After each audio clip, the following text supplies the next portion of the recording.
aux étudiants dans les meilleures conditions. mu des nag la ñu wax ci mbirum góor jigéen defe naa ñaar ñi ci wax kenn ki moom il est téméraire waaye duma ko tontu je parle aux Sénégalais démb saisir naa moi-même le président de l'Assemblée nationale pour transmettre ko le projet de loi. C'est le premier projet de loi que je porte moi-même et je l'assume.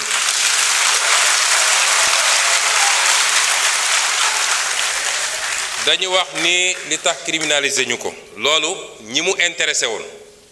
ñu koy xeex mën nañ ci waxtaan ku mu intéressé wul woon démb tey amoo droit wax ci tu es disqualifié ñooñu mu intéressé woon nag ñoom ñépp ba ñu dajee c'est le lieu mu féliciter ànd sàmm jikko yi ak ñeneen ñu yëngatu ci lii ñoom ñépp bi ñu dajee ñoo dëppoo ni mën nañu am lu ñu bëgg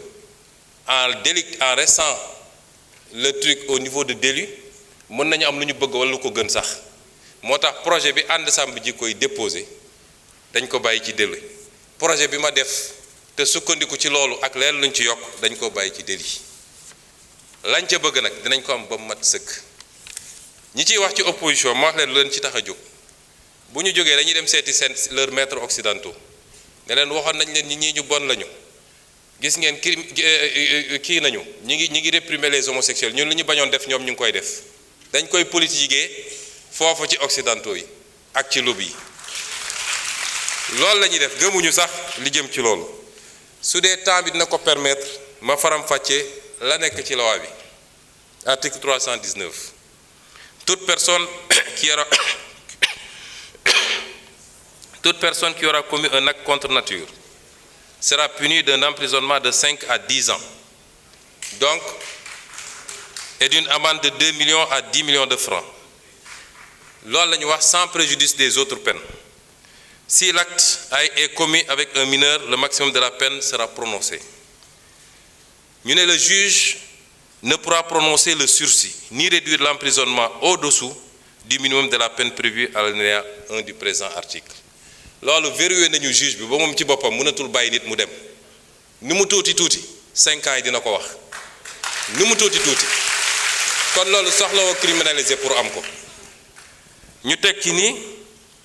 tout acte sexuel ou à caractère sexuel entre deux personnes de même sexe constitue un acte contre nature ñu définir ko mësuñu koo définir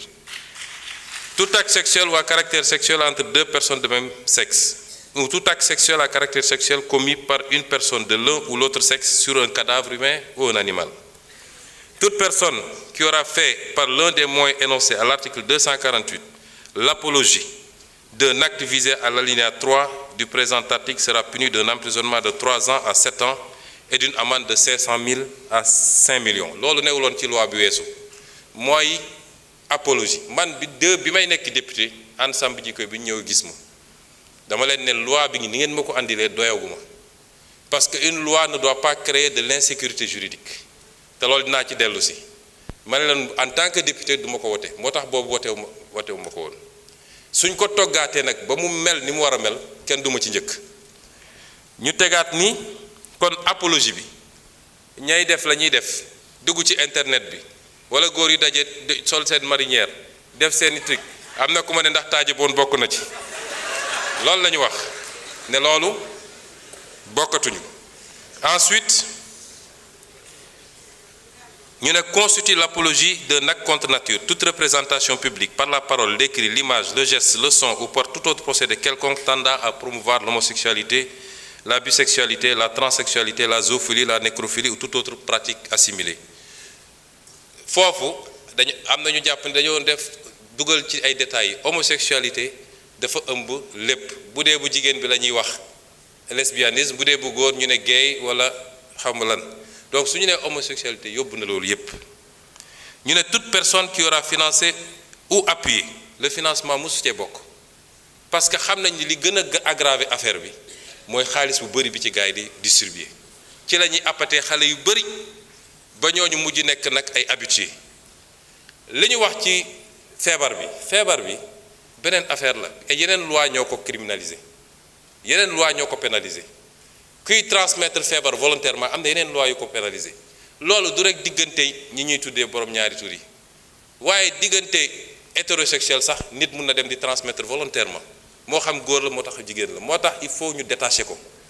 ñu ne donc toute personne qui aura financé ou appuyé par quelque moyen que ce soit une personne, un groupe ou une activité en vue de promouvoir ou de magnifier l'homosexualité, la bisexualité, la transsexualité, la zoophilie, la nécrophilie ou toute autre pratique assimilée sera punie des peines prévues à l'alinéa 5 du présent article. Toutefois, n'entre pas dans le champ d'application du présent article les actes accomplis par les structures et organisations de santé dûment agréées dans le cadre des politiques de santé. loolu tam dafa am ñoo xam ne seen liggéey ci loolu la màcc ñooñu mënuñ leen boole ci loi bi may profité nag di wax ak nit ñi li xew ci réew mi rafetul nekk di génne ay bulletins de santé jàmbur le statut sérologique des gens ñooñu léeg-léeg dañoo am njaboot seeni doom ñemeetuñu dem école ce qui se passe dans ce pays-là est inadmissible. Instruction, secret de l'instruction amatul diggante enquête bi parquet juge d'instruction tous les PV sont dans la rue kan moo jox nit sañ-sañ mu ne diw am na cancer wala am na sida wala am na lii et ça ana procureur dañu war a interpeller tout de suite ñu koy def c'est des familles qu'on est en train de détruire par l'irresponsabilité de quelqu'un boo xam ne peut-être moom la mais doomam il n'a pas demandé ça léegi bu demee école ñu ne kii papam moo dafa am sida est-ce que moom amul sida au nom de quoi on le fait ak ñi nga xam ne dañoo jàpp ni ñoom la yàlla wàcce pour ñoom ñu wax ci lii ñoom dong am na ci ñu jàmbaar macha allah am na ci ñu ëppal moo tax am na ci kenn koo xam ne bi ma déggee ñu ne jox nañ ko sécurité dama ne ministre intérieur dama jëli sécurité bi parce que kenn sant ko muy génne ay liste di joxe ay turu jàmbur nañu waxante dëgg lii c'est une prérogative régalienne état ak ses structures ñoo koy gérer waaye xam naa liste beeg te suñu la nee andil preuve doo ko andil loolu tegul fenn nañu bàyyi loolu ñu teg ci ni les personnes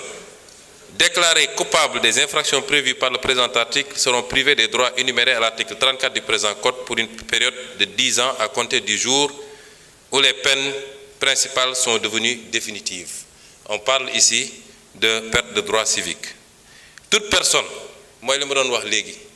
qui aura dénoncé par l'un des moyens énoncés à l'article 248 l'un des actes prévus au présent article sans en apporter la preuve sera puni d'un emprisonnement de 2 à 5 ans et d'une amende de 500 000 à 2 millions.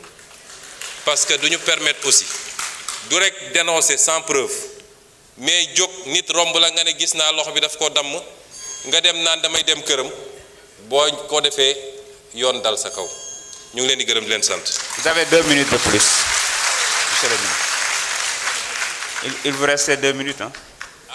Ouais, c'est 32 minutes.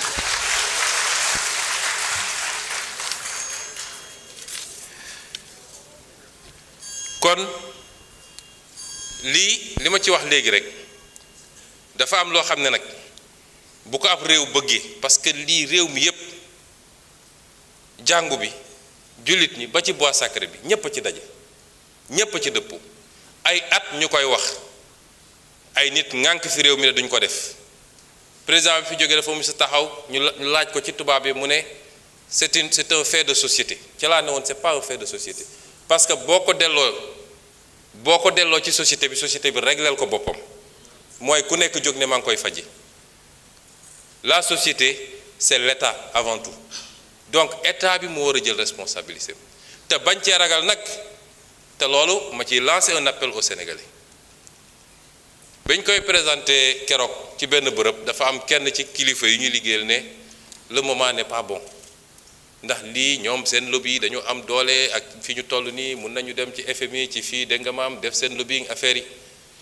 ma ne quoi ana yàlla ana peuple sénégalais waaye nag peuple boobu laay waxal ku ñaan am ay dirigeants yu souverain ñeme li ñuy def jiital seen réew da ngay ni def bloc derrière ces dirigeants là parce que fu la àdduna yépp songe wala ñu joxoñ la sa réew bu takkoo sa gannaaw rek dara mënul am lu dul ndam rek kon ñu ngi leen di gërëm di leen sant. Merci beaucoup. La parole est à notre collègue Fatma Mbodj. Fodé Mané se prépare.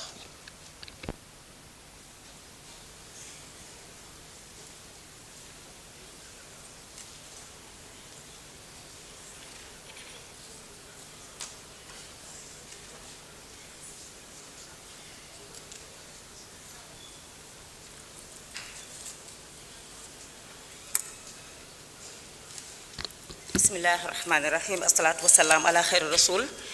Merci beaucoup, Monsieur le Président, Monsieur le chef du gouvernement, Mesdames, Messieurs les membres du gouvernement, mes chers collègues.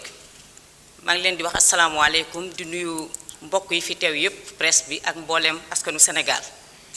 Di leen dalal te di leen ziar ci weeru koor gi. Monsieur le Premier ministre, dafa mel ni jamono ji buñ naan question d'actualité ay mbir yu bari lay doon yoo xam ne dañuy lëmbe société muy ay jafe-jafe yoo xam ne askan wi dañ koy jàmbat waaye nag ma leen di féliciter ci njàmbaar gi nga xam ne yéen a ngi koy def boobu ba léegi fekk ngeen fay jafe-jafe ak ay manquement